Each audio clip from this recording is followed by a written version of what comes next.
Parliament में in house change का कोई इम्कान है? बिल्कुल इम्कान है। पीएम शिप किसके हिस्से में आ गई? पीएम शिप या स्पीकर का मसला ये बड़े मसले नहीं है।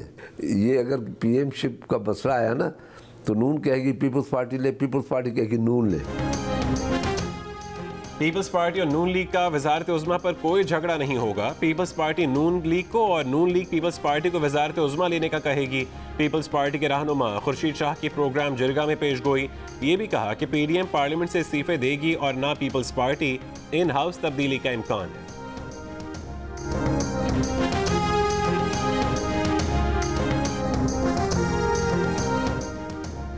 वफाकी काबीना ने सऊदी अरब से 4 अरब 20 करोड़ डॉलर कर्जा लेने की मंजूरी दे दी। तर्जुमान वजारत खजाना का कहना है कि यह कर्जा 3.8 से 4% तक शरह सूद पर लिया गया। तर्जुमान के मुताबिक रकम वापस लेने का इख्तियार उधार देने वाले मुल्क के पास होता है। किसी तनाज़े की सूरत में उधार देने वाले मुल्क के कवानीन का इत्तलाक होता है। कर्ज लेने के लिए मुल्क की खुद मुख्तारी पर समझौता नहीं किया गया। कर्ज देने पर सऊदी अरब के शुक्रगुजार है।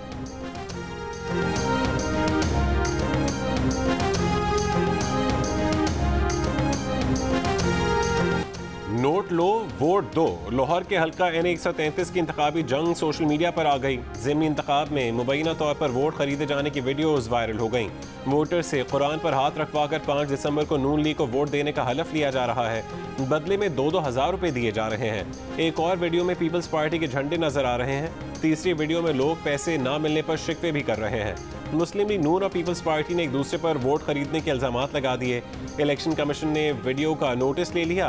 Camera NADRA deputy commissioner Lahore और आईजी पुलिस को वीडियो की हकीकत जानने, उसमें नजर आने वाले अफराद की शनाख्त करने और वोट खरीदने वालों को गिरफ्तार करने का हुक्म दे दिया।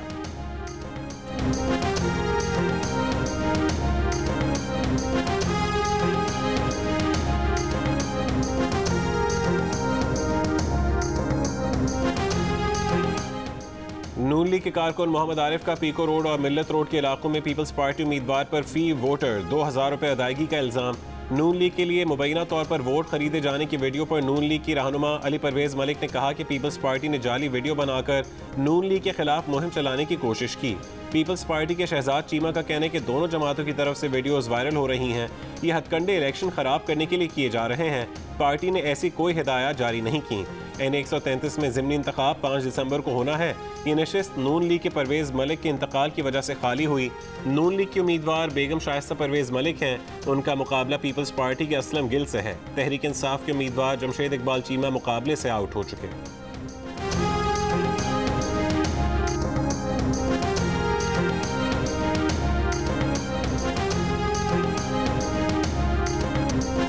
₹2000 में वोट खरीदना वोट को इज्जत देना है। लाहौर में वोट खरीदने की मुबैना वीडियो पर फवाद चौधरी का सवाल। कारकुनों से खिताब में कहा कि नून लीग लोगों को लालच देकर इलेक्शन लड़ती है। वोटिंग मशीन लाने की बात पर सबसे ज्यादा घबराहट नून लीग और पीपल्स पार्टी को होती है। नून लीग को सियासत छोड़कर फिल्में बनाने का मशवरा। नून लीग की तर्जुमान मरियम औरंगजेब ने कहा कि हुक्मरान कोरोना रिलीफ फंड के 40 अरब रुपए खा गए, 400 अरब की चीनी खा गए। इनसे सवाल पूछो तो जवाब देते हैं कि शहबाज शरीफ, नवाज शरीफ।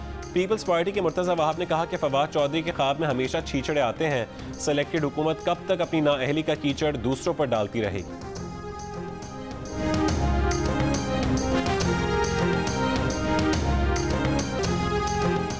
महंगाई के खिलाफ इस्लामाबाद में जमात इस्लामी की यूथ मार्च के शुरका ने डी चौक पर लगी रुकावटें और खारदार तारें हटा दी। पार्लियामेंट की तरफ जाने की कोशिश, पुलिस और मुजाहिरीन आमने सामने आ गए। मुजाहिरीन की नारेबाजी, पुलिस की खड़ी करदा रुकावटें हटाने की कोशिश। सिराजुल हक ने शुरका से खिताब करते हुए कहा कि इमरान खान ने 22 करोड़ लोगों को धोखा दिया। इमरान खान एक दफ्तर नहीं चला सके, मुल्क क्या चलाएंगे। चीनी माफिया, गंदम माफिया और पेट्रोल माफिया ने अरबों रुपए अवाम से बटोरे। हुकूमत को यहाँ पर वार्निंग देने आए हैं कि पाकिस्तान चलाना आपके बस की बात नहीं। अमीर जमात इस्लामी सिराजुल हक के डी चौक में यूथ मार्च खत्म करने के ऐलान के बाद शुरका मुंतशिर हो गए।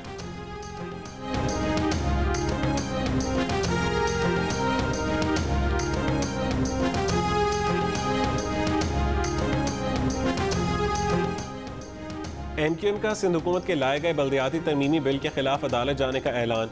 एहतजाज का भी फैसला। पार्टी के डिप्टी कन्वीनर वसीम अख्तर कहते हैं कि वाटर बोर्ड KDA बल्दिया के पास होना चाहिए। बल्दियाती बिल में तरमीम से आइन की धज्जियां उड़ाई गई। वज़ीर आज़म कराची के शहरियों का ट्रांसपोर्ट का मसला हल करने आ रहे हैं। वफाकी वज़ीर असद उमर का कराची में जलसे से खिताब। कहा, ग्रीन लाइन बस मंसूबे पर 10 से 12 दिन का काम रह गया है। कराची ग्रीन लाइन बस मंसूबा 25 दिसंबर को ऑपरेशनल कर दिया जाएगा। वज़ीर आज़म इफ्तिताह करेंगे। असद उमर ने यह भी कहा कि आइंदा साल दिसंबर तक नई मरदमशुमारी मुकम्मल कर ली जाएगी।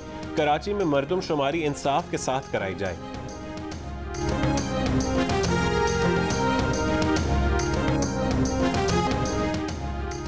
कोरोना की नई किस्म ओमिक्रॉन ने दुनिया में पंजे गाड़ना शुरू कर दिए। डेल्टा वेरिएंट से दुगनी रफ्तार से फैलने वाले वायरस ने कई ममालिक को खौफजदा कर दिया। जनूबी अफ्रीका से सर उठाने वाला वायरस बरतानिया, जर्मनी, बेल्जियम, इटली और चेक रिपब्लिक के बाद ऑस्ट्रेलिया भी पहुंच गया। जनूबी अफ्रीका से सिडनी आने वाले 2 मुसाफिरों में वायरस की तस्दीक हुई। नेदरलैंड्स पहुंचने वाले 61 मुसाफिरों में से 13 ओमिक्रॉन के मरीज निकले। बरतानवी वज़ीर आज़म बोरिस जॉनसन ने अवामी मकामात और सफ़र के दौरान मास्क का इस्तेमाल लाजमी करार दे दिया। सऊदी अरब ने मजीद 7 अफ्रीकी ममालिक पर सफरी पाबंदियाँ लगा दी। जनूबी अफ्रीकी हुकाम ने कहा कि वायरस ने गैर वैक्सीन शुदा अफराद को निशाना बनाया। वायरस की वाहिद अलामत 1-2 दिन तक पट्ठों में दर्द और थकावट का एहसास है। मरीज अस्पताल में दाखिल हुए बगैर सेहतियाब हो रहे हैं।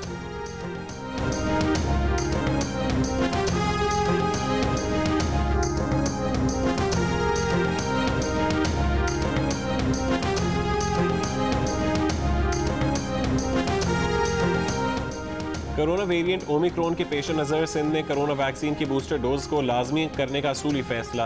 वैक्सीनेशन की दोनों खुराक लगवाने वालों को फाइजर वैक्सीन बूस्टर डोज के तौर पर लगाई जाएगी। पाकिस्तान ने भी हांगकांग और 6 अफ्रीकी ममालिक पर सफरी पाबंदियाँ आयद कर दी। पाकिस्तान का सफर करने वाले पाकिस्तानी शहरियों को पहले इजाज़त हासिल करनी होगी। मुल्क में 24 घंटों के दौरान कोरोना से 5 अफराद का इंतकाल हुआ। मुस्बत केसेस की शरह 1% से कम रही।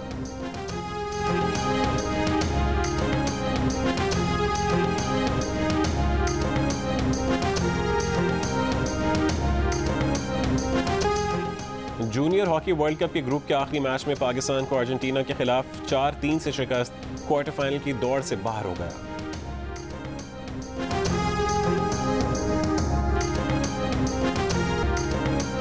Tour de Waziristan cycle race की डेरा इस्माइल खान में दरियाए सिंध के किनारे रंगारंग इफ्तिताही तकरीब। 7 टीमों के 50 साइकिलिस्ट शरीक। 3 मरहलों पर मुश्तमिल रेस जनूबी वजीरिस्तान में खत्म होगी। पहले मरहले में शुरका टांग पहुंच गए। छठी थल जीप रैली का रंगारंग मेला इख्तिताम पजीर हो गया। जैन महमूद फाते बन गए। साहबजादा सुल्तान दूसरे नंबर पर रहे। खवातीन की प्रिपेयर्ड कैटेगरी में तुष्ना पटेल ने जीत अपने नाम। और दुबई की आलमी नुमाइश एक्सपो 2020 के मरकजी स्टेज जुबली पेविलियन में पाकिस्तानी फनकारों ने धूम मचा दी। पाकिस्तान की मारूफ सिंगर मीशा शफी ने अपनी आवाज़ का जादू जगाया तो शायकीन झूम उठे।